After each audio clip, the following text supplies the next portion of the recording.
Covering a greenhouse structure with plastic is no small undertaking. In fact, it's quite an orchestrated event. The first thing that's required is great weather. This is not something that you can do when it's windy outside. So we checked the weather forecast, saw that it was going to be a nice clear day, and got on the phone. We want to say a big thank you to our 4 volunteers, Janice, Craig, Jake, and Ben, for showing up, because without them, we certainly couldn't have done this by ourselves. It all starts by raising the plastic over the top of the frame. We're using a 6mm plastic here. It's going over a 20 by 48 foot frame that Kurt installed last week. This is going to be a cold frame. We're going to use this to house our transplants and harden them off before we put them out into the field. As you can see, our volunteers simply pull it carefully over the frame, and when it gets stuck, Farmer Kurt had the great idea to use a simple push broom and push it over the skeletal ribs of that structure. The volunteers carefully pull it so that the plastic doesn't tear. And eventually, after about 10 minutes, the entire structure is covered.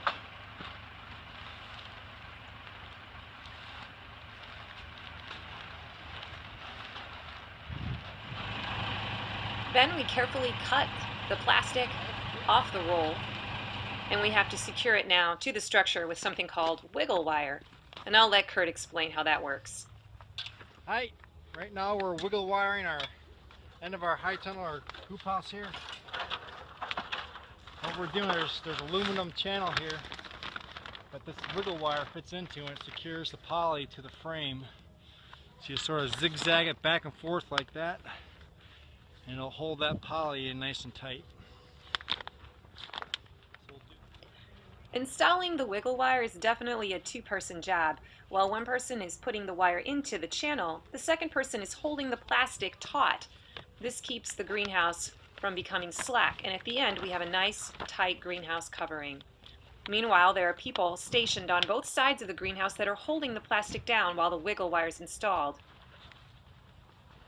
After the ends are put in, the wiggle wire is also installed along the bottom of both sides of the greenhouse structure. And 45 minutes later, our finished product. Many thanks to Janice, Craig, Jake, and Ben for their help installing, and for John Bergman, our neighbor, who gave us his tractor to borrow for the day.